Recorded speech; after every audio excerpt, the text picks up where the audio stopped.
A paz do Senhor Jesus, sou o pastor Josué Sampaio, estamos hoje aqui com o pastor Elton. Amém. E estaremos aqui ouvindo mais uma vez um testemunho de transformação, de superação em nome do nosso Deus Todo-Poderoso. Nós estamos aqui no sul da Flórida, na casa House of Healing, ou seja, Casa da Cura em português, e Deus tem abençoado e tem enviado pessoas, tem enviado vidas para a honra e glória do Senhor, transformações. Então esse canal de testemunho é um canal de bênção, canal de vitória, para que as outras pessoas possam estar do outro lado ouvindo Amém. e recebendo uma palavra de fé, de cura e transformação, que há um Deus ainda que tudo pode e Ele está sempre disposto para nos ouvir. Amém? Amém. Em Salmo 42, a palavra de Deus diz: como suspira a corça pelas correntes das águas, assim por ti, ó Deus, suspira a minha alma. A minha alma tem sede de Deus, Deus vivo. Quando irei e me verei perante a face de Deus? As minhas lágrimas têm sido o meu alimento dia e noite. Enquanto me dizem continuamente: o teu Deus, onde está? Aleluias. Nosso Deus está aqui. Nosso Deus está no nosso coração. Então que nós possamos estar firmes na mão do Senhor Jesus. Amém. Então hoje estamos aqui, se apresente. A paz do Senhor, meu nome é Elton, é um dos ministérios que o Senhor confiou na minha mão como pastor. Apresentou aqui o ministério pastoral, além da música, paixão pelas almas, pelo trabalho de libertação e algumas outras coisas que o Senhor colocou no meu coração. Hoje eu vou compartilhar com vocês o que Jesus fez na minha história e o que Jesus tem feito na minha vida através da House of Healing, através da vida do pastor, da pastora e dos irmãos na comunhão que nós temos tido aqui nessa casa. Aleluia. Conte aí a sua jornada, como você iniciou sua vida, a transformação com Jesus, com o pacto, desde o início lá acho que a sua infância. Então, que eu creio que foi grande milagre para você chegar hoje até aqui, né? Amém. Para eu contar um pouco do meu testemunho, eu preciso voltar quando minha mãe estava grávida, na minha gestação, porque desde ali já houve uma perseguição. Na minha família, sou eu e mais um irmão mais velho, e por incrível que pareça, minha mãe engravidou de mim no mesmo ano que meu irmão nasceu. Meu irmão nasceu em janeiro e eu nasci em novembro do mesmo ano. Uau. Então foi uma gravidez assim inesperada, ela não estava esperando que acontecesse. E com isso, ela falou para mim que durante a gravidez ela teve uma depressão pós-parto e ela teve um problema e dali ela meio que me rejeitou na barriga. Ela dizia: quero que você saia logo de uma vez, eu quero que você não nasça logo, não aguento mais. Imagine, uma pessoa que engravidou, passou o ano todo passado grávida, tem um bebê e no mesmo ano está grávida de novo. Não é um processo fácil, ainda mais para ela que não era cristã, que era uma pessoa que conhecia o evangelho, mas que estava afastada do evangelho. Então, foi um processo fácil para ela. E com 8 meses de gestação, ela levou um tombo e com isso ela foi urgente para o hospital e eu nasci. Sendo que eu nasci bem pequenininho, nasci muito magro, cabia dentro de uma caixa de sapato. Não parece, eu sei que eu sou alto hoje em dia, mas eu nasci bem pequenininho e nasci com uma infecção generalizada, basicamente muito grande. E todos os médicos me disseram que eu não ia viver. Minha avó paterna, ela me levava, porque minha mãe estava costurada ainda, se recuperando no resguardo, ela não podia andar. Ela me levava de hospital em hospital e os médicos diziam para ela: você pode desistir porque ele vai morrer. E incansavelmente ela começou passava noites, ela ficava de 15 em 15 minutos me dando soro, me dando água, me dando leite. E assim ela passou meses sem dormir, até com que eu me recuperasse, eu conseguisse sair daquele quadro. Tomei muitos antibióticos, foram muitas visitas no hospital.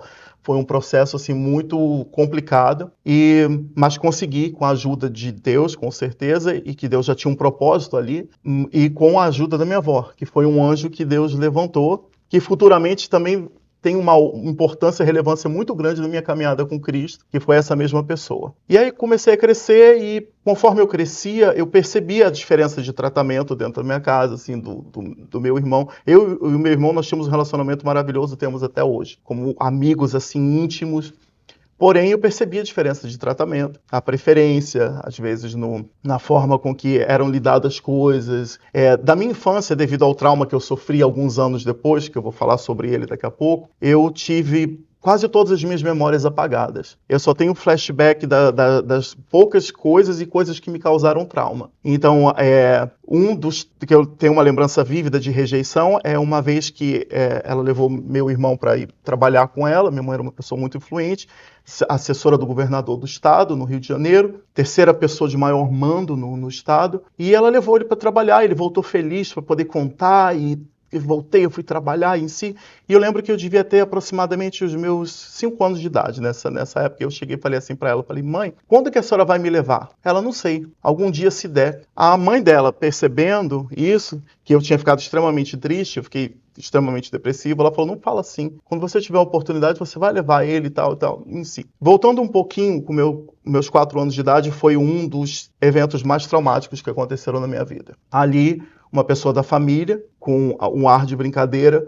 começou a um abuso. E eu comecei a sofrer abuso sexual naquela época, com uns 4 anos de idade. E essa pessoa, ela vinha com uma pessoa muito mais velha do que eu, muito mais velha. Eu tinha 4 anos de idade. E eu lembro até hoje de quando começou, da forma que começou. Foi num tom de brincadeira, a gente estava num quarto. E essa pessoa começou a brincar e começou a me tocar de forma inapropriada. E dizendo assim, isso é uma brincadeira em si. E começou dessa forma. E as investidas começaram a evoluir. Não começou a ficar só no toque, começou muitas outras coisas e assim mais profundas. E essa pessoa falava assim para mim, você não pode falar isso para ninguém, é o nosso segredo. Que se você falar isso para alguém, você vai me destruir, a minha vida está acabada. E isso começou a me destruir, assim, me destruir por dentro, porque eu comecei com 4 anos de idade, eu comecei a desenvolver depressão. Com 5 anos de idade, eu já tinha um quadro evoluído de depressão profunda, assim, aí a minha família, principalmente minha mãe, dizia, você é uma ovelha negra, assim, ou você é um rebelde sem causa. Só abrindo um parênteses aí,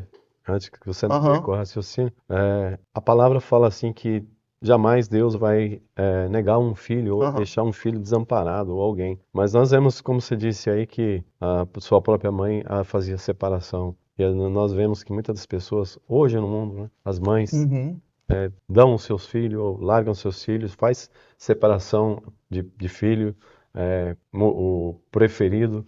Mas nós vemos que Deus não faz isso. É verdade. Mas foi um trauma realmente grande, porque você teve essa situação com a sua própria mãe. Exatamente. E nós temos a mãe, o pai, o próximo de nós, realmente perde todo o alicerce quando a criança ainda não vê um suporte, ainda mais aí acontecendo mais isso aí. Verdade. Que você está falando, realmente é um impacto triste, tremendo para psicológico, mental, apoio. E só foi Deus mesmo que realmente para ter misericórdia da sua vida, né? O senhor imagina a figura do pai e da mãe, eles têm uma imagem protetora. Minha mãe, ela se esforçou muito, ela trabalhou muito, ela trabalhava muito para poder sustentar a mim e meu irmão, porque além desse trauma que eu tive, logo depois desse trauma, meu pai e minha mãe, eles se separaram. Então nós viemos assim de um lar que já estava separado. Então foi muito difícil, porém eles conseguiram manter um relacionamento amigável. Meu pai se dá até hoje muito bem com a minha mãe. Eles são amigos em si, porém foi difícil vir de um trauma onde eu não tinha mais a imagem do meu pai para poder me proteger, onde eu não tinha a imagem da minha mãe porque eu estava lidando com uma situação complicada, e essa pessoa que ocasionou todo esse problema inicial com esse abuso era uma pessoa que ela admirava muito. Então eu me vi numa situação que eu tinha que me calar, porque eu pensava, se eu abrir a boca e falar alguma coisa, quem vai acreditar em mim? E essa pessoa que tem um prestígio com alguém que é tão próximo de mim que a minha mãe, eu falar, como é que eu vou ficar nessa situação? Então eu me vi num beco sem saída, onde eu fiquei calado, onde eu não pude falar.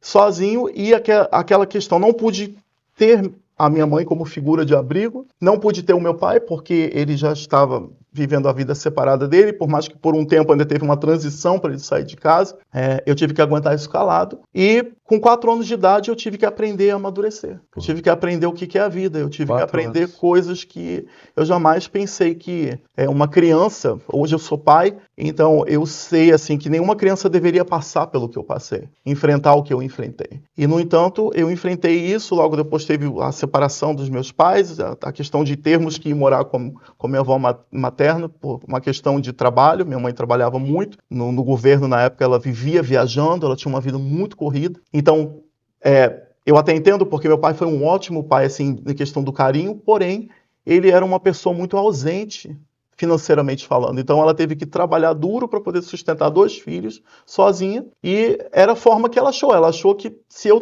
trouxer o financeiro para dentro de casa, eu estou suprindo a necessidade, eu estou sendo uma ótima mãe para os meus filhos. E, no entanto, a ausência dela me causou um trauma, assim, foi algo muito forte. Porque eu me vi sozinho no mundo, tendo que ser adulto, quando eu não tinha maturidade nem idade para poder ser adulto, lidando com coisas que eu não deveria estar lidando. E esse abuso ocorreu dos meus 4 aos 9 anos de idade com essa pessoa. Obrigado. Foram vários, assim, até o ponto que ele só parou quando nós mudamos de estado. Por causa da carreira política dela e tudo em si, nós mudamos de estado, nós fomos morar em São Paulo, e aí foi o abuso com essa pessoa parou. Porém, nesse inteirinho eu já tinha tido crises de depressão, eu já tinha tido crises de rebeldia, eles me chamavam de rebelde sem causa. Eu tinha uma crise de identidade muito grande porque eu sonhava em casar e ter filho, e eu falava assim, e agora? Eu já não sei mais quem eu sou. Porque eu queria viver uma realidade e a minha circunstância dizia outra totalmente diferente do que eu estava vivendo. Então foi um tempo muito traumático. E eu lembro assim de muitas vezes quando eu tive um pouco mais velho, porque foram passando esses anos, a minha avó materna, ela, por perceber essa ausência da minha mãe em si, ela se aproximou muito de mim. Ela foi a figura materna que eu sempre tinha, eu era o favorito, ela me defendia como uma leoa, eu era assim o queridinho dela, ela fazia questão de deixar isso claro para todo mundo, a tal ponto que isso chegou a causar até ciúme dentro da família, por causa dessa questão dela, e eu me aproximei muito dela, me agarrei porque ela se tornou a minha figura de proteção, a pessoa que eu podia, que acreditava em mim, que eu podia ter um afeto, um carinho, uma figura materna. E foi assim. E quando a gente mudou para São Paulo, o que aconteceu foi que minha mãe já estava num outro relacionamento e essa mesma pessoa desse relacionamento, ela começou a repetir os abusos. Novamente. Exatamente. Então, mais uma vez, dos meus 10 anos até os meus 13 anos, eu fui mais vítima de abuso. E dessa vez mais profundo, assim, no quesito mesmo, sexual em si. Perdida toda a inocência. A pessoa dizia assim pra mim, você não pode falar pra ninguém porque você vai acabar com a minha vida, eu vou pra cadeia, eu vou preso. E eu tive que ficar calado, aguentando aquela situação. Eu já tinha vivido dos 4 aos 9, aguentando, e naquele momento a minha mente se condicionou. Eu pensei assim, talvez é isso pra mim, eu vou viver desse jeito. E aí nesse ponto eu comecei a ter mais depressão, comecei a me isolar.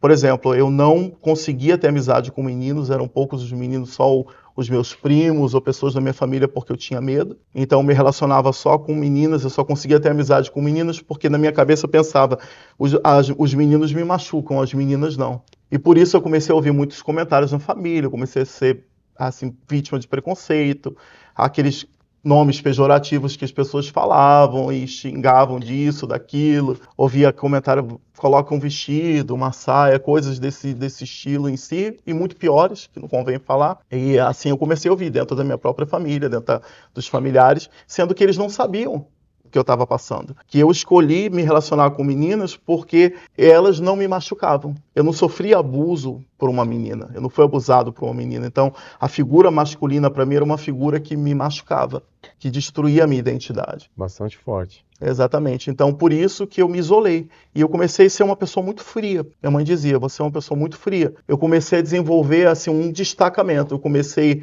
a ser uma pessoa muito desligado emocionalmente das coisas. Eu já não me apegava a ninguém emocionalmente, eu não me envolvia com ninguém em si, porque era uma forma que eu tinha de me proteger. Eu passei a ser uma pessoa indiferente a muitas coisas, porque era um mecanismo de proteção que eu tinha por causa dos abusos. Então, como eu tive que me calar, como eu tive que me anular, como eu tive que morrer durante esses anos todos para poder aguentar esses abusos calados, foi um mecanismo que eu desenvolvi. Então, passei a ser independente. Eu aprendi a cozinhar, eu aprendi a fazer as coisas. Eu aprendi porque eu não queria depender de ninguém. Eu não queria ter a minha vida nas mãos de ninguém mais. Então... E quando foi que época e que ano que você falou não?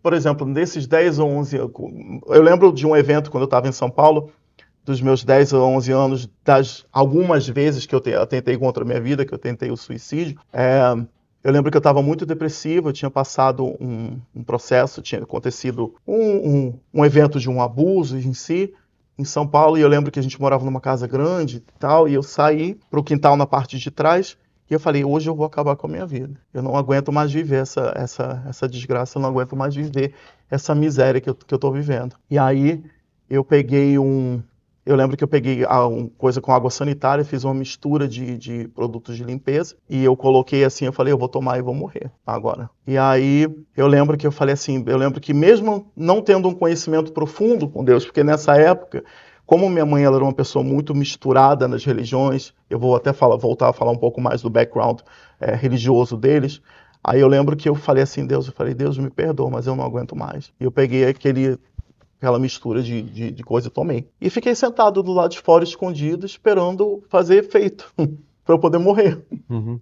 em si. E não fez efeito. Uau. E aí eu falei assim, Deus, nem para morrer eu sirvo. E voltei chorando para dentro de casa, fiquei quieto na minha, não contei para ninguém que eu tinha... Isso aí você tinha quantos anos? Eu tinha 11 anos de idade. 11 anos. Eu não falei para ninguém. E aí voltei para casa chorando e pensando, nem para morrer eu sirvo em si. E nessa época eu tinha uma cabeça assim muito confusa, porque minha família é aquela família clássica católica do Brasil, porém que ia na Umbanda e eu lembro de eventos na minha casa que eles recebiam entidades e eu e meu irmão, eles nunca conseguiam entrar no nosso corpo e depois eu consegui descobrir por quê, porque antes da minha mãe se desviar, ela foi formada em teologia, ela era bacharel em teologia, ela fez parte de um movimento evangélico e ela consagrou os filhos dela, que ainda nem existiam, que ela era jovem, ao Senhor. Então, quando eu e meu irmão nós nascemos, todo mundo na família manifestava com aquelas entidades, com aqueles espíritos, menos eu e meu irmão. A gente perguntava por quê e eles não diziam pra gente por quê que eles não podiam entrar no nosso corpo. Later on, como a gente fala no inglês, mais tarde eu fui descobrir o porquê.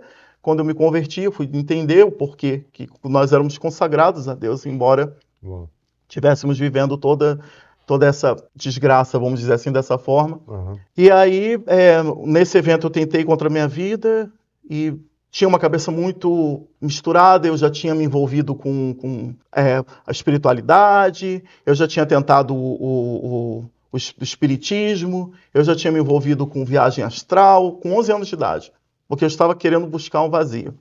Então eu já tinha me envolvido com vários tipos de misticismo, budismo, todas as formas de religião eu já tinha procurado, porque eu estava tentando procurar uma resposta e um preenchimento para o vazio que eu estava vivendo. E, no entanto, continuava desse jeito, com a cabeça confusa. Eu lembro que com 11 anos a gente foi para uma igreja, assistiu uma igreja evangélica, porém muito tradicional, eu não tinha cabeça para poder entender, eu não concordava muito com o que eles falavam em si, mas a mudança começou realmente a acontecer na minha vida. Eu lembro que eu tive um episódio com 13 anos de idade, um vizinho me convidou para ir a uma igreja, e eu fui, me senti muito bem. Era um culto de libertação, como há muito tempo eu não me sentia, porém, eu não consegui me firmar naquela época. Eu estava no auge do final do abuso e na minha casa a gente recebia aquelas entidades, era uma família que estava enfrentando tanto problema. Era assim, tinha vezes que a gente tinha muito financeiramente falando, tinha vezes que a gente não tinha nem o pão para poder comer de manhã. Então a gente vivia uma oscilação muito grande dentro da nossa casa, e aí foi quando a gente estava mudando, a gente foi pro Rio de Janeiro, voltamos pro Rio de Janeiro, aí ela se separou dessa pessoa, e foi quando esse abuso terminou. Eu estava dos meus 13 para os 14 anos, nessa casa no Rio de Janeiro era perto da praia, uma casa de 3 andares com piscina, uma casa muito boa em si, e eu estava no meu auge da depressão ali, o auge mesmo de tá falando assim, eu não aguento mais, eu não consigo mais viver desse jeito, eu não aguento mais esse tipo de dor. E eu lembro que o meu quarto era no 3º andar. E eu tinha um cachorro que eu ganhei de presente, era um filhotinho, e ele era muito grudado comigo, porque eles têm uma percepção, né, de que alguém que está enfrentando. Nessa época, na minha casa, eu estava sorrindo. Minha família achava que eu era muito brincalhão, minha família achava que eu estava feliz, que eu estava bem, porque eu nunca me droguei, eu nunca me envolvi com bebida, Pelo contrário, eu mergulhei, eu falei o seguinte, eu vou mergulhar nos estudos, então eu aprendi idiomas sozinho, eu fui ser o melhor aluno da escola, eu mergulhei numa forma tipo assim, eu vou canalizar toda essa dor, todo esse sofrimento em algo, e eu quis canalizar no estudo.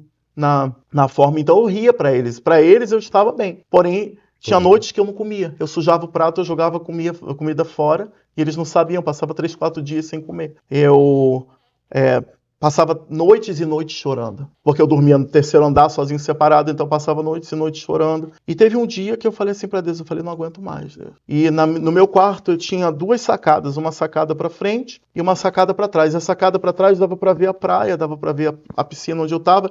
E desse terceiro andar tinha um muro, assim, e essa sacada eu falei, eu vou me jogar daqui. Eu sentei nessa sacada e eu falei, eu vou me jogar de costa. Porque se eu jogar de costa eu vou cair no muro e o muro tinha umas coisas de caco de vidro, eu não vou conseguir sobreviver. E eu lembro que eu estava sentado ali, já pronto, chorando, as lágrimas descendo, chorando muito. E quando eu estava a ponto de me jogar, o meu cachorro saiu correndo, subiu e começou a latir.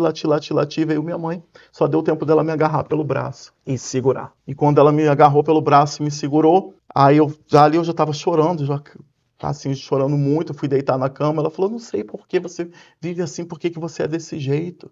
Você tem uma vida boa, você não tem o que muita gente passa em si. Por que você se rebelde sem causa? E eu só chorando, não falei nada. Ela não tinha noção, né? Não tinha noção. Terrível. E aí, eu, passando esse processo, né, o que aconteceu, minha mãe foi embora para Brasília, por uma questão política, ela se mudou para lá, e tanto eu como meu irmão, nós fomos morar com a minha avó, ela que sempre foi meu grude, sempre foi a pessoa, assim, uma pessoa maravilhosa para mim. Aí eu tinha acabado de completar 15 anos, e aí ela chegou e falou assim para mim, meu filho, vamos na igreja comigo? Ela havia se convertido. E aí eu lembro que eu não queria ir, eu não sentia vontade de ir. E, no entanto, ela insistiu e eu fui no culto com ela. Eu lembro que eu comecei a ir no culto com ela e era uma igreja tradicional na época até. E eu fui muito bem recebido por essa igreja. Os pastores, assim, me receberam de uma maneira tremenda. E eu lembro que eu comecei a assistir o culto, e existia um culto na segunda-feira, que era o culto dos jovens, que ele era famoso no estado inteiro do Rio de Janeiro, e era chamado de Clube Bíblico. A igreja mais tradicional ali, ela era mais renovada nesse culto. Tinham muitos convidados, pessoas de fora, e naquele culto eu levantei minha mão e aceitei Jesus. Uau. E eles tinham uma questão de ter uma Bíblia, só o Novo Testamento para os novos convertidos. Eles me deram, eu lembro até hoje, quando eu cheguei em casa e com aquela Bíblia do Novo Testamento, minha avó viu, ela saiu chorando, agarrando, me abraçando, porque ela conhecia a forma que a igreja funcionava em si. Então, assim, voltando à minha avó, eu tenho uma eterna gratidão, que ela faleceu, vai fazer 2 anos agora em agosto que ela já partiu para o Senhor. Eu tenho uma gratidão eterna por ela, pelo fato dela não ter desistido da minha vida quando eu nasci e pelo fato dela ter insistido para que eu conhecesse Jesus. Glória numa época crucial. Os pastores me receberam, os amigos, assim, de uma maneira. Eu nunca me senti menosprezado nessa igreja, pelo contrário.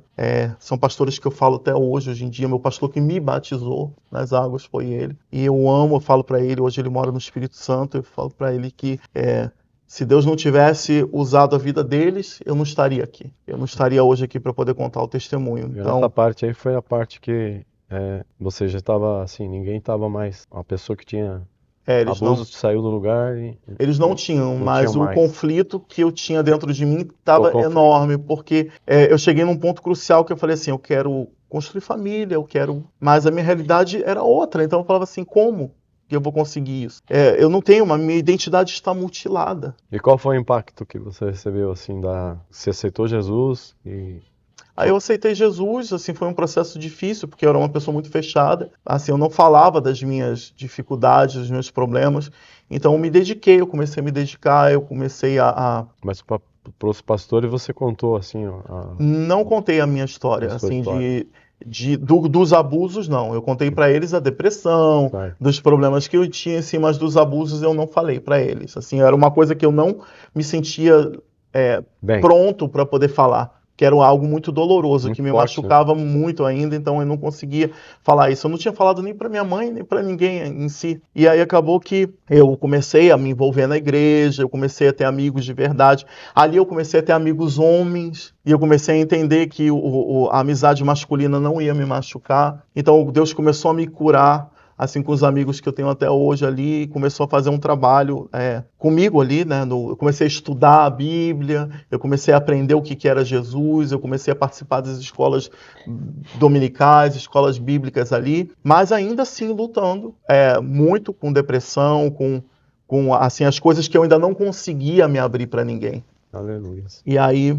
quando me batizei nas águas, amava aquela igreja. Quando foi com 16 anos, minha mãe falou para mim e para o meu irmão, eu já adaptado com a minha avó, feliz com ela. Minha avó era uma pessoa assim muito ativa na igreja, uma pessoa amada por muita gente dentro da igreja. Ela me levou para fazer distribuição de comida para os mendigos, de madrugada, a gente passava a madrugada inteira. Ela me ensinou o que era o evangelismo, o que era o amor ao próximo. Eu comecei a ver assim no exemplo dela, então eu comecei assim, a me apaixonar por isso, de ir lá e fazer, e comecei a me descobrir na música, porque eu canto desde os 4 anos, mas na música cristã, num novo estilo de música, de adoração, de algo que ia além de cantar, além de ter uma voz bonita, de uma voz afinada, mas algo que era diferente, algo mais forte. Foi nessa época que você descobriu que você tinha um dom de louvar a Deus? Eu já sabia que eu cantava, mas eu não sabia o que era louvar a Deus. Sim. E ali eu descobri... Você já cantava? Já cantava desde os 4 anos de idade. A música sempre esteve comigo desde criança.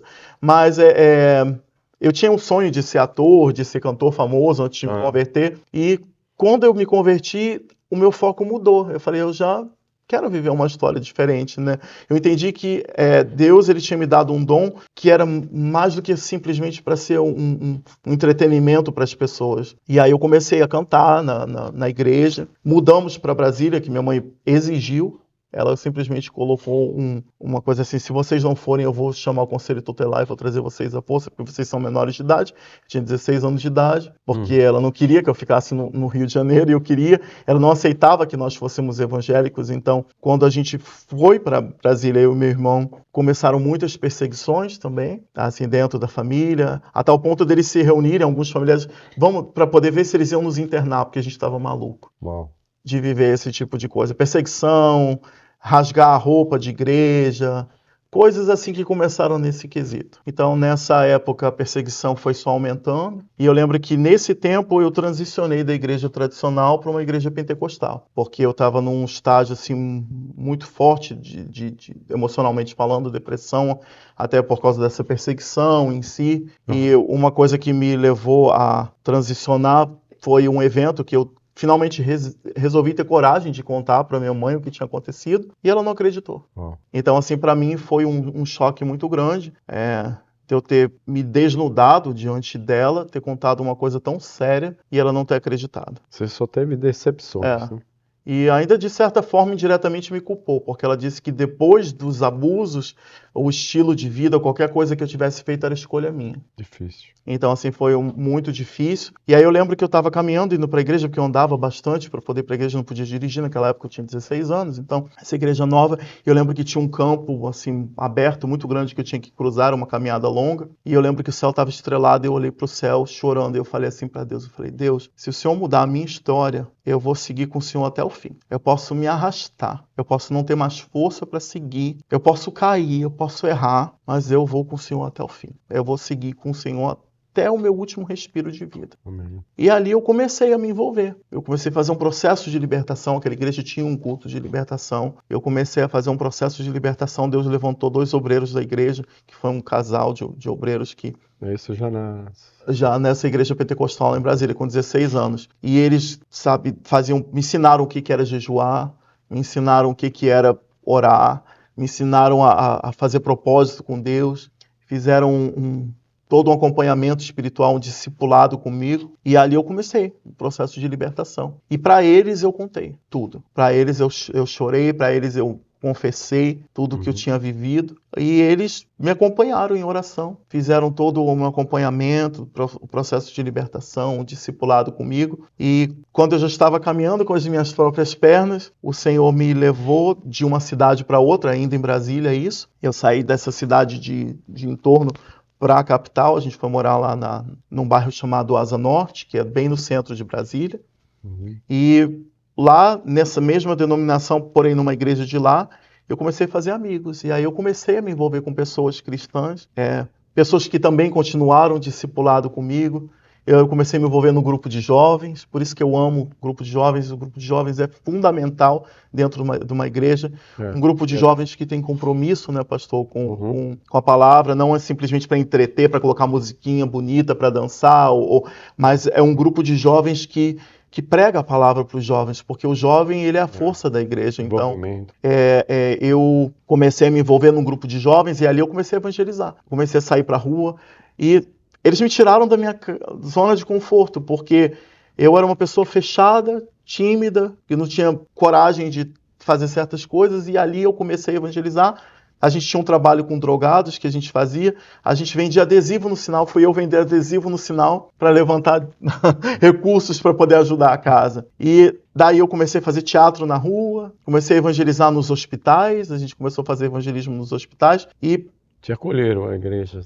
E por último, a gente, quando eu já estava um pouco maior, já estava na transição de 17 para 18 anos, a gente começou a fazer trabalho nos presídios. Evangelismo dentro dos presídios, dos familiares dos presídios. Então foi assim muito impactante para mim. E nessa época eu fiz um propósito com Deus, que eu falei, eu quero ser batizado com o Espírito Santo, porque na igreja que eu estava tradicional, eles não acreditavam no batismo com o Espírito Santo com evidência em línguas, né? Então eu fiz um propósito, e eu lembro até hoje do dia que o Espírito Santo me selou, foi um domingo de manhã, logo no início do ano. Você começou a pedir e Deus te abençoou. E fazia propósito, eu fazia campanha de oração, jejum, eu lembro que era jejum de Daniel, 21 dias, terminava um e emendava no outro. E aí eu lembro que foi muito interessante, porque eu me batizei no dia 31 de dezembro, foi o dia que eu tinha me batizado. Aí mudei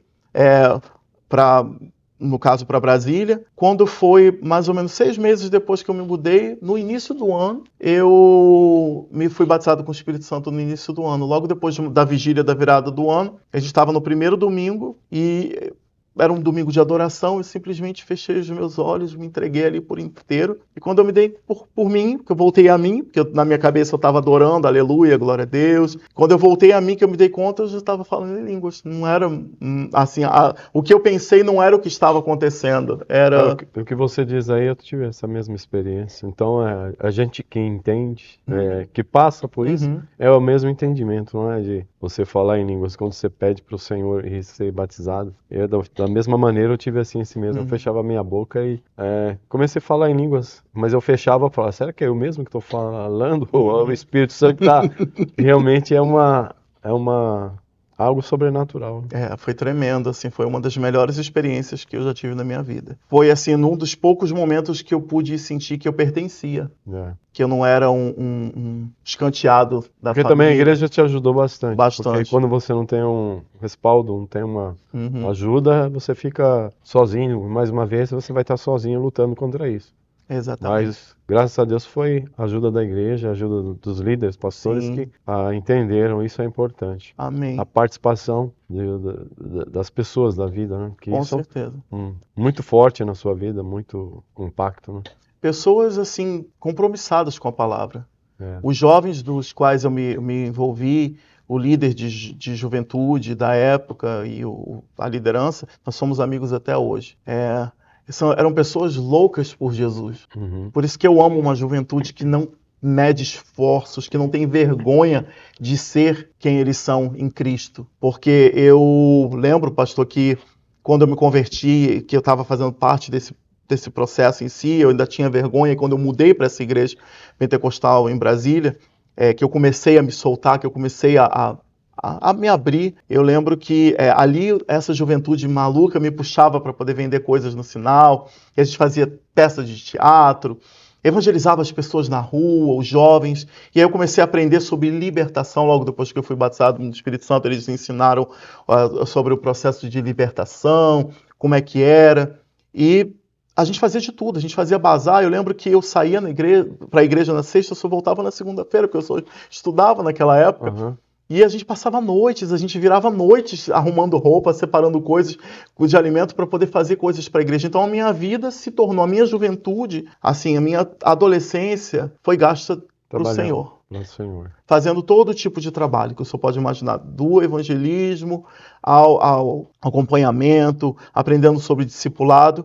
E aí, quando morei 5 anos em Brasília nessa época, e minha avó, mãe da minha mãe, ela teve um problema, uma lesão na coluna muito séria, e ela ficou paralítica. E eu lembro que nós tínhamos enfermeira, minha mãe tentou de muitas coisas, inclusive uma vaga no hospital renomado para poder, com a influência dela, para ver em si, porém, ela tinha criado umas escaras, que são aquelas feridas, e eles não podiam recebê-la enquanto não fechasse. Nesse meio tempo, a gente teve uma queda financeira muito grande em Brasília, e decidimos voltar para o Rio de Janeiro. Fomos voltar para o Rio e nessa volta, no caso, eu tinha enfrentado muitos problemas com minha mãe, a gente tinha muitos conflitos, a tal ponto que o meu relacionamento com ela, a gente se dava bem, mas era tipo um relacionamento distante. Eu enxergava a minha mãe como um parente, eu não tinha um amor de mãe por ela, o amor de mãe era para minha avó. Frio. O meu amor de mãe era para minha avó paterna. E amava minha avó materna também, que era que ajudou a cuidar e criar de mim e do meu irmão. E aí ela voltou e nesse tempo, eu lembro que eu tinha tido muitos conflitos com a minha mãe, porque eu parei de estudar para poder cuidar da minha avó. Eu passava dias no hospital com a minha avó, às vezes minha avó passava 40 dias no hospital, eu estava lá com ela no hospital, ajudando a cuidar dela, trocar a fralda, fazer as coisas em si. Então eu abri mão, foram 5 anos que eu abri mão de mim, da minha vida, para poder estar cuidando da minha avó em si. Então, quando eu voltei pro Rio, na própria rodoviária, que assim, eu aprendi a ter voz, então eu aprendi a ser uma pessoa forte, de certa forma.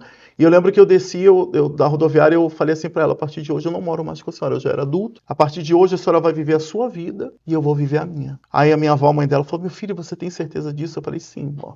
Dei um beijo nela, falei, te amo, eu não tenho condições de cuidar da senhora nesse momento, mas eu vou viver a minha vida, vou cuidar e quando eu me estabilizar, o que eu puder fazer para poder ajudar a senhora, eu vou fazer.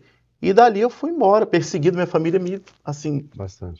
ficou totalmente contra mim. E se meu irmão se voltou contra mim nessa época, disse que era um absurdo eu deixar minha mãe, como que eu podia fazer isso. E nessa época que ele voltou, ele já tinha vivido com uma outra menina, ele não viveu essa rotina diária dentro de casa que eu vivi. Os problemas diários que eu tinha com minha mãe ali por causa da nossa convivência. E aí ele voltou já para ir para o Rio de Janeiro. Aí eu olhei assim para ele e falei para ele, você vai morar 1 mês com a nossa mãe e você vai embora. Uau. Porque você viveu 5 anos fora desse contexto, você não sabe que é uma convivência difícil. E aí eu fui morar com essa minha avó paterna de novo, me recebeu assim de uma maneira, do Rio, de uma maneira maravilhosa, e ali eu comecei mais e mais me envolver com a obra, ali eu comecei a cantar, eu falei, agora eu vou investir mais no canto, então eu comecei a estudar com os maiores nomes da música no Brasil. Um dos meus últimos professores, que ele já faleceu, ele era maestro da Globo, ele era simplesmente responsável por aquele programa Globo Fama, e os outros 2 professores que eu tinha também, que foram pessoas que eu estudei durante muitos anos, estudei mais de 7 anos, eles eram pessoas muito famosas, que tinham feito pessoas famosas do meio gospel e fora do meio gospel também, e ali eu fui estudando, me aperfeiçoando, e comecei a cantar. Então eu tinha agenda toda semana. Mas quando você voltou pro Rio de Janeiro, qual igreja? Aí eu voltei para uma igreja pentecostal também, e aí eu comecei a cantar. Eu quase não ia na igreja, eu só ia na igreja nos meus cultos de domingo, porque às vezes nem no domingo, porque eu ia no domingo sim, um domingo não, porque minha agenda era muito cheia. Eu vivia cantando toda semana, fazendo um evento aqui, um evento ali, e vai cantar ali, vai cantar aqui. E foi quando eu recebi uma profecia, numa dessas que eu fui cantar numa comunidade, lá no Rio de Janeiro, que é a comunidade do Complexo do Alemão, que é bem famosa lá no Rio de Janeiro. E uma irmã que nunca tinha me visto na vida falou, você vai ser pastor, você vai pregar, você vai cantar, as pessoas vão ser libertas e eu vou te levar para fora do país, eu vou te levar para os Estados Unidos. E aí se cumpriu E eu continuei minha vida trabalhava numa multinacional, tinha um emprego muito bom nessa época, e por fora eu fazia um ministério, eu me dedicava às coisas de Deus. Nessa época eu me tornei obreiro da igreja, comecei a estar mais firme no processo da igreja, e aí comecei a desenvolver no diaconato, nas coisas dentro da igreja, e o pastor me preparou, então foram 11 anos trabalhando só com libertação de pessoas, por causa do meu background. Processo de libertação, orando por pessoas, falando, testemunhando, pessoas de todo tipo. Viciados, pessoas que tiveram um testemunho parecido com o meu. Eu lembro que um dos trabalhos que eu fazia, que eram trabalhos polêmicos que não é todo mundo que quer fazer. Eu evangelizava prostitutas perto da onde eu morava, e eu lembro que uma das vezes eu cheguei para uma delas, e que tu sempre passava ali, elas tinham uns dias específicos que ela estava, e eu falei assim para ela: Jesus não tem isso para você. Não é essa vida. Ela tinha uma filha. E eu lembro, eu falei assim para ela: seu pai é evangélico? Ela falou sim. Eu falei: volta para Jesus, vai conhecer o Jesus do seu pai. Essa não é a vida que Deus tem para você. Naquela semana, antes eu tinha evangelizado ela mais uma vez, e uma amiga dela quase morreu, porque teve um dos clientes que quase matou ela. E eu falei para ela: não é isso que você quer para você, não é isso que Deus tem para você, você morrer nas mãos de um cliente e sua filha ficar órfã. E aí passou, continuei meu trabalho de evangelização, de libertação. Quando foram 3 semanas depois, eu fui passar lá para poder evangelizar, e estava uma amiga dela que eu sempre evangelizava, e eu falei: cadê fulana? E ela falou assim: fulana largou tudo. Bom. Voltou para o interior, tá com o pai dela e tá cuidando da filha dela. Voltou a estudar e tá procurando um emprego. E aí eu falei: uma palavra. Glória a Deus, entendeu? Deus é fiel. E era esse tipo de trabalho que eu gostava de fazer, nas madrugadas, de ir no meio do presídio, de orar por aqueles que não têm voz. Porque não é todo mundo que quer ir no presídio. Para você entrar no presídio no Brasil, você tem que ficar nu. Você tem que se humilhar, você tem que passar muita humilhação. E eu ia com todo prazer, era semanalmente. É um grande desafio. Muito desafio. E a família também. Mas eram famílias sedentas, eram famílias que queriam. Eram pessoas que a gente ia e orava, e a pessoa não tinha perspectiva de sair da cadeia, e a gente orava, e Deus tocava no coração do juiz, ele dava a liberdade para a pessoa condicional. Uau. E a pessoa estava lá dando testemunho. Pessoas que a gente ia orar nos hospitais também, pessoas que a gente estendia a mão, e a pessoa estava com câncer, estava com terminal sem previsão de alta, e a pessoa era curada.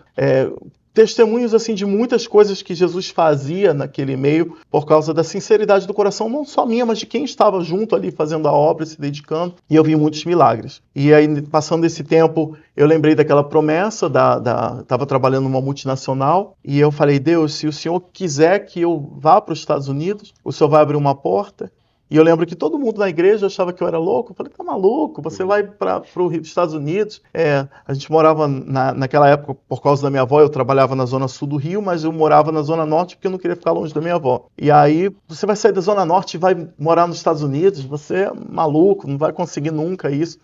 E eu lembro que, com a cara e a coragem, sem ninguém, eu fui batendo nas portas, Deus foi me dando estratégia, e aí eu recebi um convite de uma empresa americana para trabalhar aqui durante um ano, fazer um programa de gerenciamento de trabalho durante um ano, e eu vim com a cara e a coragem, larguei tudo no Brasil, cheguei aqui, comecei a trabalhar nessa empresa, eles quiseram renovar o meu visto, mas acabou que tive que cuidar de umas cláusulas que o consulado tinha dito que minha profissão era extremamente requerida no Brasil, então eu tive que entrar com um waiver e um monte de coisa. E nesse meio tempo foram assim acontecendo outras coisas. Eu comecei a me dedicar ao ministério aqui no sul da Flórida, e eu comecei como ministro de louvor nesse ministério e comecei a me dedicar nesse tempo, e os pastores me receberam muito bem, assim, foram pessoas maravilhosas que estenderam a mão para mim. Eu já estava quase um ano sem conseguir congregar, porque eu não tinha carro, eu não sabia dirigir, eu andava de bicicleta para poder trabalhar, e aí eu ia e eles me davam carona para poder... quantos anos você chegou aqui?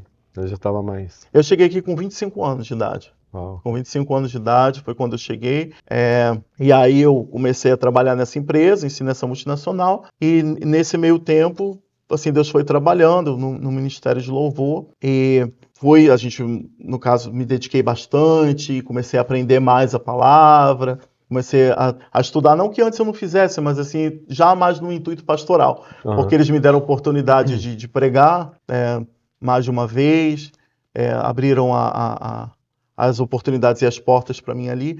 Nesse tempo também eu conheci a mãe da minha filha, e fui desenvolvendo no ministério. A gente mudou de cidade e nós fomos para outro ministério também, porque ficava muito distante. A gente mudou para mais para cima, então começamos a desenvolver nesse ministério, e nesse tempo eu comecei a ter um envolvimento com pastores daqui, famosos, pastores conhecidos, e eu comecei a desenvolver no ministério. Nós fomos fundadores de um dos ministérios bem famosos no Brasil, aqui no sul da Flórida, e eu recebi esse pastor conhecido da minha casa, a gente comia junto, e aí eu passei a ser equipe de governo, que lá eles chamavam os pastores principais da igreja dele como equipe de governo, e aí a gente começou a desenvolver, ali eu comecei a traduzir, eu comecei a ser tesoureiro dentro da igreja dele, e comecei a desenvolver o trabalho ministerial mesmo.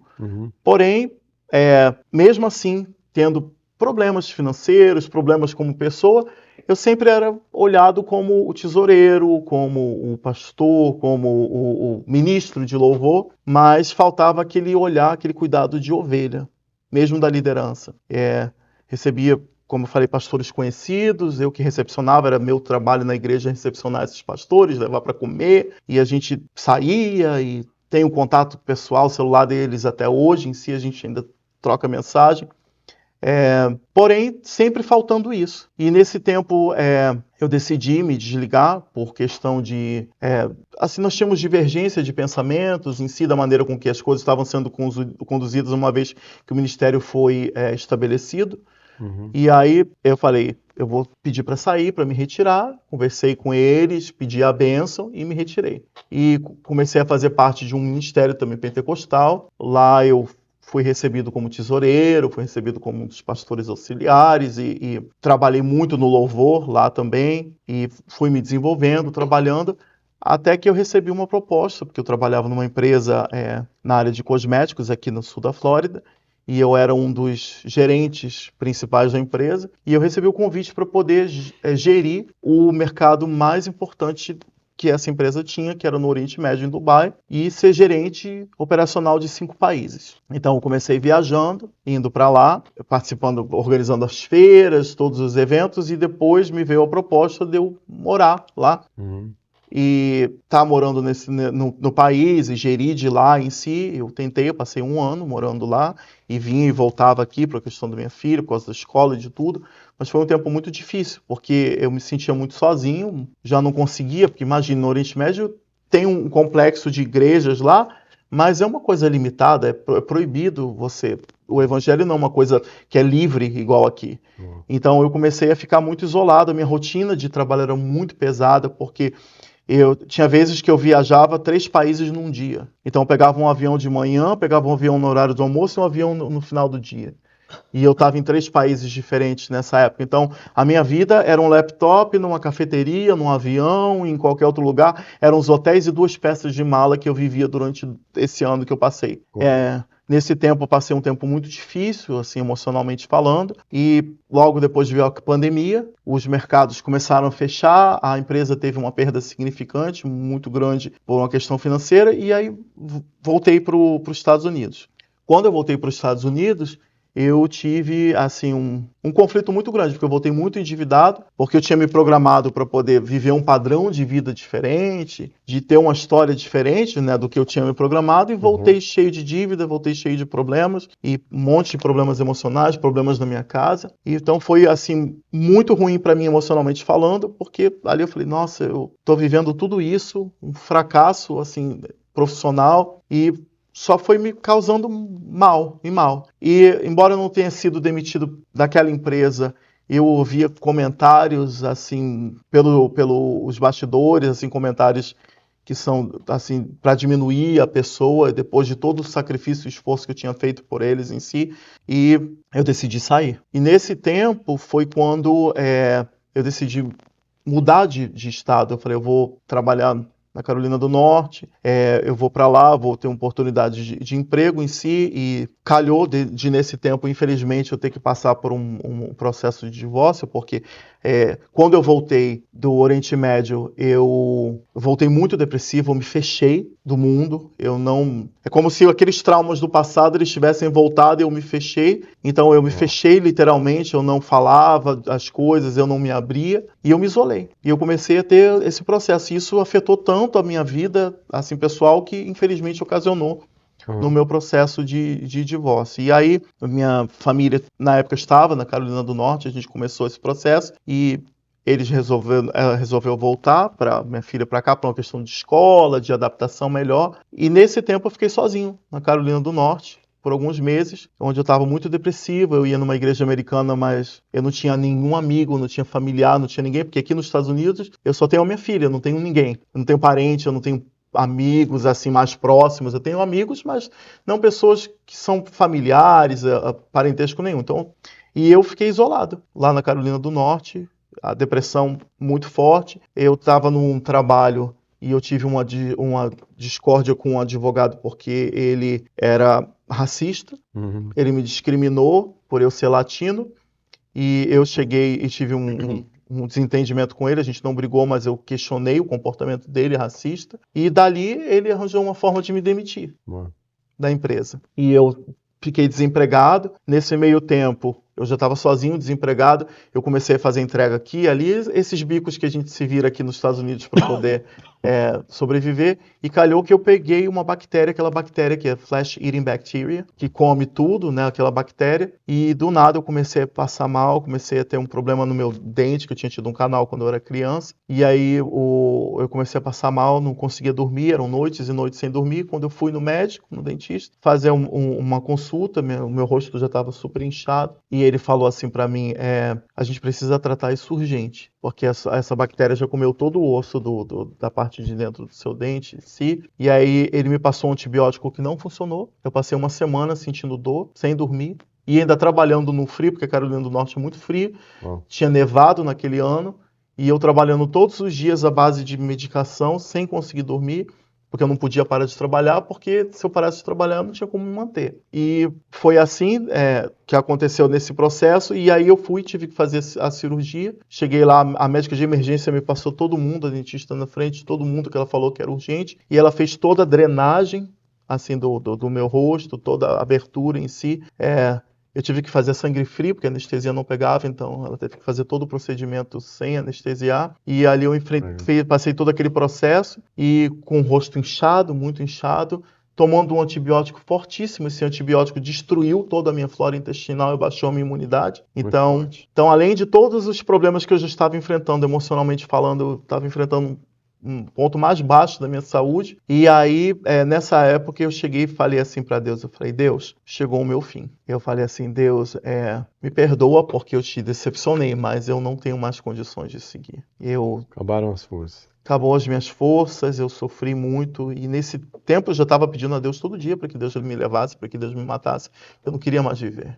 E aí, o que eu fiz? Com todo o conhecimento jurídico legal que eu tenho, eu fiz um seguro de vida e coloquei minha filha como beneficiária. Eu fui nos advogados amigos meus que eu tinha lá, né, que eu conhecia, e fiz um documento com os minhas diretrizes finais para desligar todos os aparelhos, para não me alimentar, para não ressuscitar, da forma que eu seria cremado, da forma que eu queria que fosse jogado as minhas cinzas no lugar. E me programei esperando o tempo de carência que tinha naquele seguro para eu poder cometer esse ato. Você planejando sua morte? Mesmo pastor, mesmo no ministério, assim, num ponto que eu não fui tratado, né, nessa época, em si, no momento de divórcio, no momento de dor, eu não tive o apoio que eu deveria ter como ovelha em si, e eu perdi a esperança toda. E eu lembro que eu estava já me preparando, pensando como que eu ia fazer esse ato em si. A minha filha já tinha voltado para a Flórida, então eu estava sozinho. E eu lembro que o apartamento de cima inundou. Uau. E quando o apartamento de cima inundou, a senhora tinha feito uma cirurgia, ela foi no médico fazer o acompanhamento da cirurgia dela, o follow-up, e esqueceu a máquina dela ligada na lavanderia. E com isso inundou o apartamento dela e inundou o meu, porque o apartamento era de baixo. Eu estava no trabalho, naquela semana eu ia fazer o que eu tinha me programado para fazer. E eu lembro que eu recebi uma ligação do condomínio dizendo, o apartamento inundou, tá tudo alagado, vem aqui só pegar suas coisas pessoais, porque tem gente trabalhando aqui para poder secar, para tirar água, para fazer tudo. Quando eu cheguei lá, eles já tinham arrancado todas as paredes do banheiro, da lavanderia, dos tetos, de tudo. Não tinha condições de ninguém ficar dentro daquele apartamento. Uau. A única coisa que eu consegui pegar foi o meu passaporte, minhas documentações principais, e sair de lá, com uma mala, com umas roupas para poder trocar. E fui pro hotel. Então Deus frustrou os meus planos ali. E eu lembro que naquele hotel, num estado depressivo muito grande, eu cheguei e falei assim para Deus, eu falei, Deus, realmente acabou para mim, né? Tá tudo dando ruim, tudo piorando em si. E tinha acabado de completar 40 anos, eu falei, eu tenho 40 anos e é o fim. Eu tô igual o Salomão, começou bem e terminou mal. Pedi perdão a Deus ali, e eu falei, acabou pra mim, não tem mais. Perdeu a visão. Perdi a visão, a esperança, o meu ministério Graças. acabou, não tem mais nada pra mim, pra eu poder fazer. A vida terminou. E aí eu lembro que uma amiga chegou e falou assim pra mim que eu tava muito triste, conversando com ela, ela falou no telefone, ela falou assim, deixa eu colocar você pra orar com um vaso, lá do Brasil. E um pastor, esse vaso, ele chegou sem me conhecer, começou a orar e Deus revelou os fatos da minha vida, da minha infância, da minha família. E ele ainda falou assim, o ministério de Moisés começou com 40 anos, não é o fim. Aí naquele momento, eu assim, chorei com Deus e eu falei, desisti de tirar a minha própria vida. E eu falei assim, eu vou voltar, Deus. Se ainda não acabou, se não é o fim ainda para mim, sabe, Deus? Se ainda existe esperança para mim, se existe ainda alguma coisa para fazer, mesmo que seja para uma pessoa, Aleluias. eu vou voltar e vou fazer. E ali eu chorei, como nunca tinha chorado. Pedi perdão para Deus por ter tentado contra a minha vida, ainda mais sendo um pastor, conhecendo a palavra. E ali eu pedi perdão para Deus e decidi que eu ia voltar para a Flórida. Nesse meio tempo, eu já tinha uma proposta de trabalho para poder trabalhar aqui no sul da Flórida. Um advogado que eu havia trabalhado com ele há um tempo, que se tornou um amigo, ele me chamou para trabalhar com ele de volta. Eu já tinha o local que eu ia ficar, tudo organizado. E aí eu recebi uma outra ligação de um pastor amigo meu, um pastor que ele, um grande amigo, e ele falou assim para mim, falou, Elton, eu quero te apresentar uma pessoa, ele é um empresário, ele está precisando de uma pessoa como você na empresa dele. E aí eu não queria, eu falei para ele assim, eu não quero trabalhar brasileiro, eu não quero estar envolvido nessa questão em si. E aí ele falou, não, vai ser bênção para você, vai ser bênção para você participar disso. E aí eu fui, eles me ligaram, esse empresário me ligou e falou da proposta, dos planos que ele tinha em si. E aí ele me contratou, assim, sem nem eu querer. Na verdade, ele me contratou, falou, não abro mão de você, eu quero você em si. E aí eu vim de volta para a Flórida. Nesse meio tempo eu recebi uma ligação Nesse meio tempo eu recebi uma ligação do local que eu tinha alugado, dizendo que não ia poder, que ele precisava cancelar. E aí eu me vi numa situação, eu falei, e agora? Eu não tenho mais aonde ficar. Como é que vai ser? E eu conversei com esse empresário e ele me apresentou justamente o irmão Alisson, que é um membro abençoado aqui da igreja, que ajuda na mídia, que grava esses testemunhos. Está por trás da que está por detrás das câmeras. E aí eu fui ficar de roommate com ele. E foi muito engraçado, porque ele não sabia quem eu era, não sabia o histórico que eu tinha.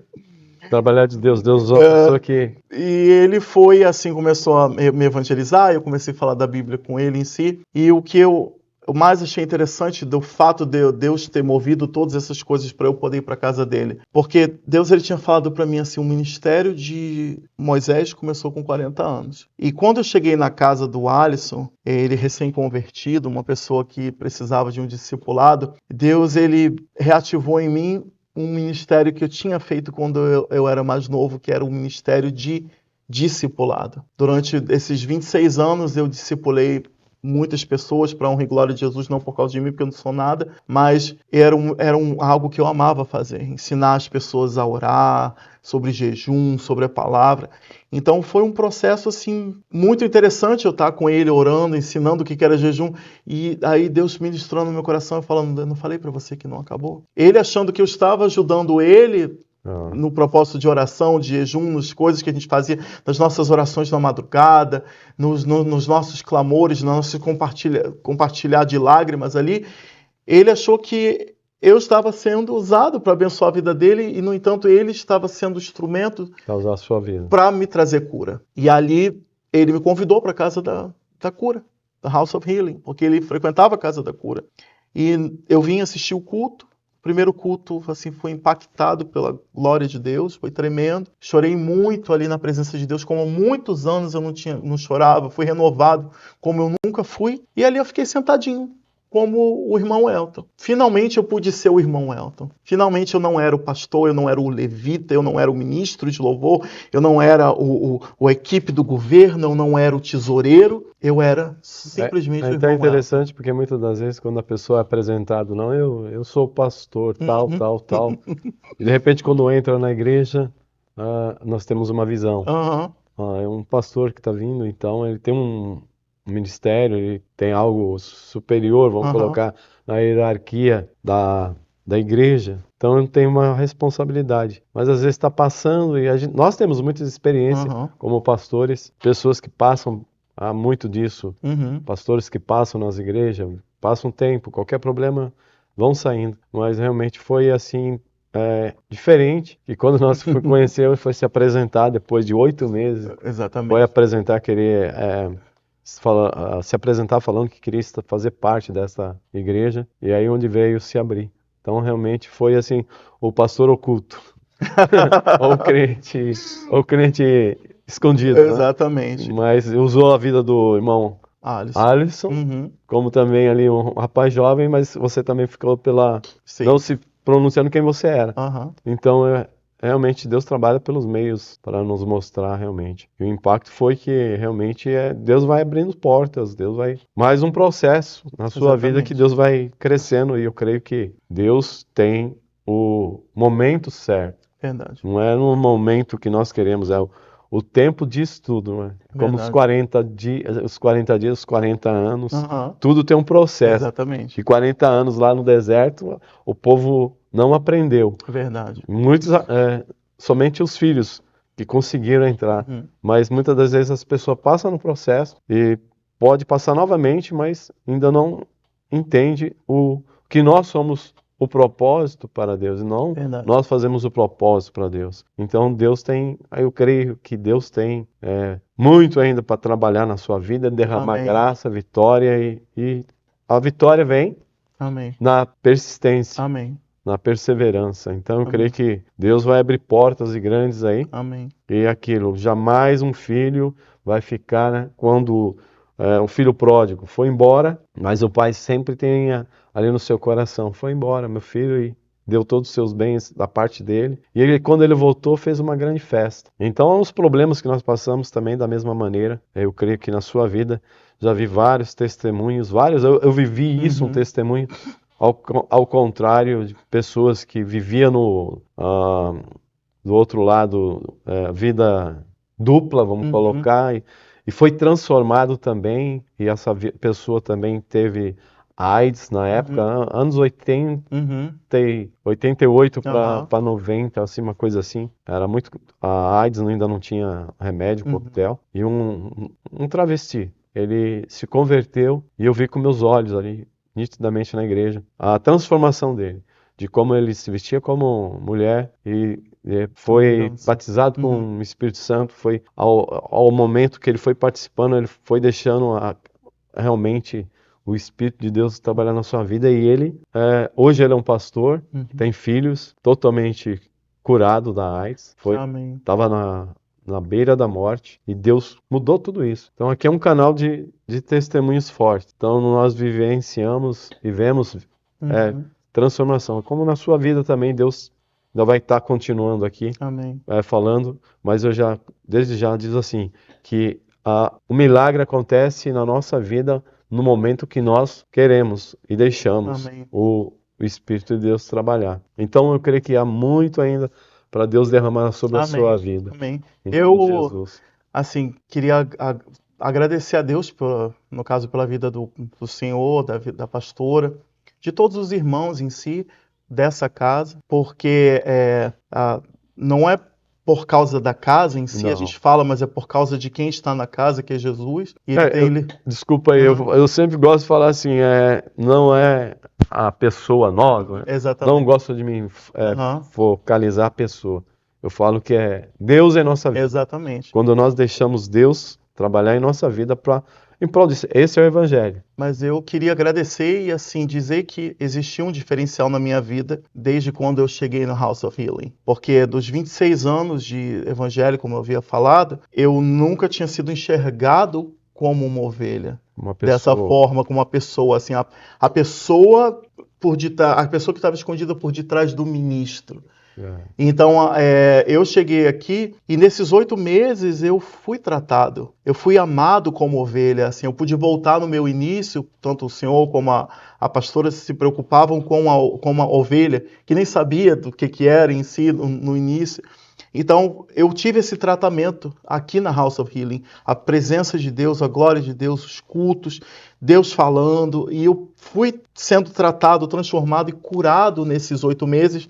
E o mais interessante, no dia que o pastor me apresentou, que oficializamos a minha chegada na igreja, membresia na igreja em si, foram justamente 8 meses, que é o mesmo tempo da minha gestação, Deus falando mais uma vez para mim. E Não tivemos é o uma fim. testificação ali, né? Ah. Sentado onde nós falamos que tem um altar, que é em casa, altar à Aham. mesa. Antes de nós chegarmos ali a apresentarmos, tem um altar que é a mesa, onde nós comemos e temos comunhão e testificamos através do Espírito. E eu creio que isso é importante também, né? Verdade. O Espírito Santo me renovou e tem me renovado nessa casa, como no princípio, como no primeiro amor. Então, hoje em dia, eu não tenho mais reservas para poder servir, seja para limpar, seja para poder adorar, seja para louvar. Aonde Deus quiser, eis-me aqui. Envia-me a mim, como diz lá em Isaías, quando Deus questionou Isaías, quem ele enviaria, quem creria na pregação. E eu estou assim e eu sou grato a Deus por essa casa, não porque somos perfeitos, mas porque buscamos aquele que é perfeito e porque ele tem total liberdade nesse lugar. Existe transformação, existe cura, existe milagre. E eu gostaria de falar para você, hoje em dia, que se você se viu na minha história, onde colocaram uma mordaça na sua boca, na sua infância, onde você se viu obrigado, obrigada a amadurecer, a crescer, a se tornar um adulto, se você se viu numa identidade mutilada, se você se viu numa depressão, que a dor é insuportável, se você perdeu a esperança de vida, se você acha que não existe mais saída, se você acha que é o fim e você está pensando em tirar a sua vida, saiba que existe um Deus. O mesmo Deus que me recebeu na minha adolescência, que depois me recebeu já sendo ministro e que me impediu que eu atentasse contra mim mesmo, ele continua aqui de portas abertas, de braços abertos para você e existe sim uma saída. Não é o fim para você. Da mesma forma que ele me deu um novo começo, quando eu achei que era o fim, ele pode te dar um novo começo. Então não é o fim para você. Apenas procure, se você estiver aqui na nossa região, no sul da Flórida, a descrição vai estar aí no link do vídeo. Venha participar conosco. Esse mesmo Deus que me impactou, que mudou a minha história, que tem mudado a minha história, que tem trabalhado dia após dia, porque é um processo diário que a gente vive de amadurecimento, de crescimento, de busca, de conhecer a Deus e seguir conhecendo a Deus. Ele está de braços abertos para você. E se você não tem essa oportunidade de estar aqui conosco fisicamente, procure uma igreja perto de você. Eu tenho certeza que Deus vai levantar homens e mulheres de Deus como levantou na minha vida para poder dar seguimento à sua história. Deus tem um propósito na sua vida. A sua vida não acabou.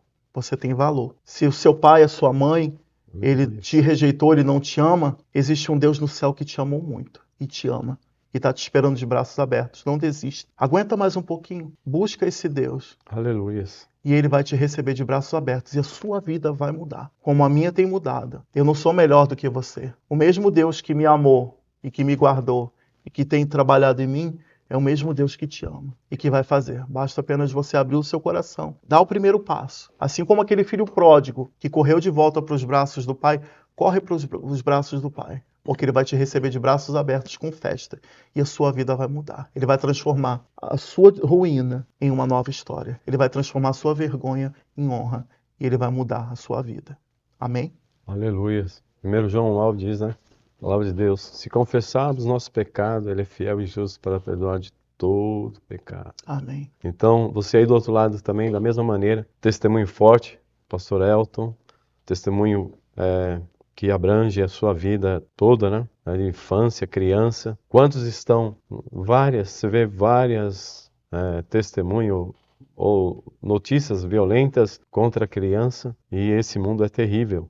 Verdade. Pedofilia, e realmente é triste, o inimigo tem trabalhado muito nisso, então que a igreja possa estar orando, possa estar sempre alerta para esse ato dessas pessoas esse diabólico, essa busca que o homem violento busca para destruir as crianças, realmente, que só o Senhor pode livrar. O mundo jaz ao maligno, então a igreja tem que estar atenta, orando, clamando ao Senhor. Mas também, por outra forma, nós vemos o testemunho seu que Deus te ajudou. Duas vezes tentou tirar a sua vida, mas eu creio que Deus ele tem algo maior. E quando Deus tem um plano, por mais que nós planejamos, Deus ele livra de todas elas. Então eu creio que a sua história começou aos 40, vai ser uma nova história. Deus tem vitória para você, para uma filha linda, que é uma levita da casa do Senhor. Eu creio que para você é como uma preciosa, uma princesa. Com certeza. Então, nós como homens temos uma filha, eu também tenho uma filha, 17 anos, também adoradora. É gratificante. E quando Deus é Deus Pai, que amou também o mundo, né? Amou o ser humano para ser um adorador, e ele vê um filho dando sua vida, buscando, está orando. Deus fica grato por muito isso. Então que nós possamos ser mais grato ao Senhor por todas as coisas que Ele tem nos dado. Amém. Que realmente você do outro lado aí, que você viu esse testemunho, se você tem fé, tenha fé, creia no Senhor, que tudo pode.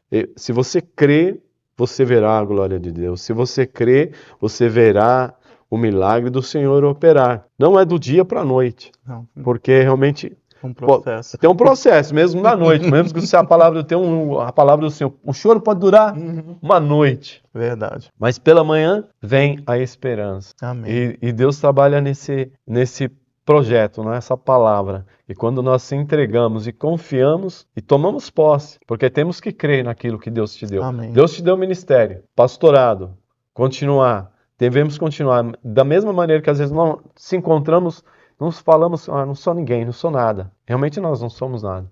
Só quando o Senhor vem com o Espírito dele sobre nós e nós entendemos que nós somos vaso para ser usado e através do nosso testemunho, da nossa palavra, do nosso ministério, da nossa fé, é que vamos ser um propósito de Deus em outras vidas. Amém. E através do testemunho, das palavras, daquilo que tudo que é colocado na palavra do Senhor, como Deus sempre diz na palavra dele, para os profetas, a palavra do Senhor disse para Josué: esforça-te, que eu te ajudarei. Esforça-te. Então nós devemos se esforçar realmente, porque se nós ficarmos parados, realmente não vai acontecer nada. Mas se nós tomarmos posição de homens e mulheres, buscar ao Senhor, não medindo esforço, esforça-te que o Senhor vai te ajudar. Amém. Esforça-te na área que você precisa ser transformado, na área que você está passando dificuldade, que você possa se esforçar, entregar na mão de Deus e deixar o Senhor te ajudar a levar a cruz. Dê o primeiro passo que o segundo Jesus vai te ajudar a você dar os demais. Amém. Na presença de Deus. Amém? Amém. Então foi um prazer recebê-lo aqui com esse testemunho. Eu creio que haverá muitos mais testemunhos, consequência desses 40 anos para frente, amém. De vida, para a honra e glória do Senhor. Que faça uma oração em nome do Senhor Jesus. Amém.